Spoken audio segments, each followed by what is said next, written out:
Every evening at exactly 5 p.m., the old man arrived at the park. Same bench, same tree, same old pocket watch in his hand. And every evening, before leaving, he wrote something inside a small notebook. Then he disappeared. Arjun noticed him almost every day. At first, he didn't care.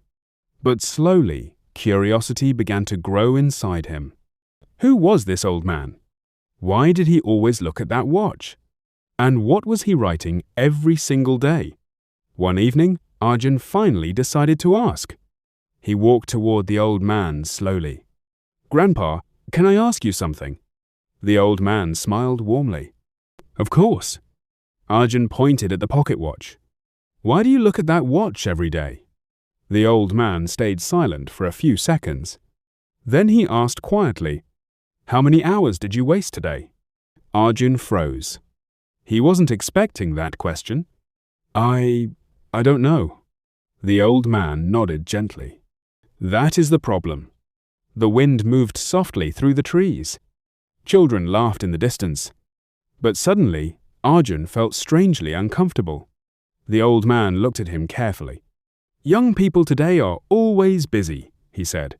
"Busy scrolling, busy comparing, busy dreaming." Then he smiled sadly. "But not busy changing their lives." Those words hit Arjun deeply, because they were true. Every night, he promised himself, "Tomorrow I will wake up early. Tomorrow I will practice English. Tomorrow I will stop wasting time." But tomorrow always became another excuse. The old man slowly opened the pocket watch. Inside it were tiny scratched words. "Time never returns." Arjun stared at those words silently. The old man looked toward the sunset. "When I was young," he said softly, "I thought success needed talent." He paused. But later, I understood something. Arjun listened carefully. Most successful people simply learned how to respect time. The park became quiet. For the first time in months, Arjun started thinking seriously about his own life.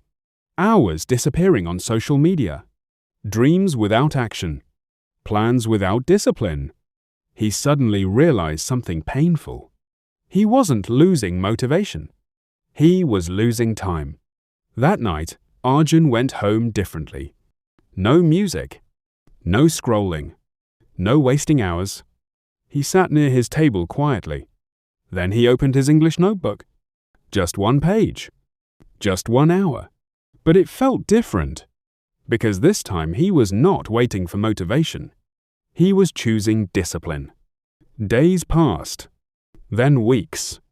Slowly, Arjun changed. He woke up earlier. Read books daily.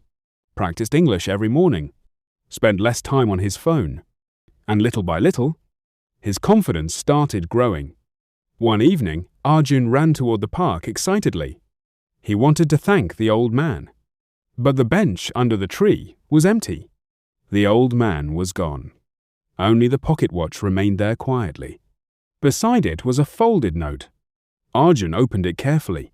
It said, "Your future is created by what you do today, not tomorrow." Arjun looked at the setting sun. Then at the old watch in his hand.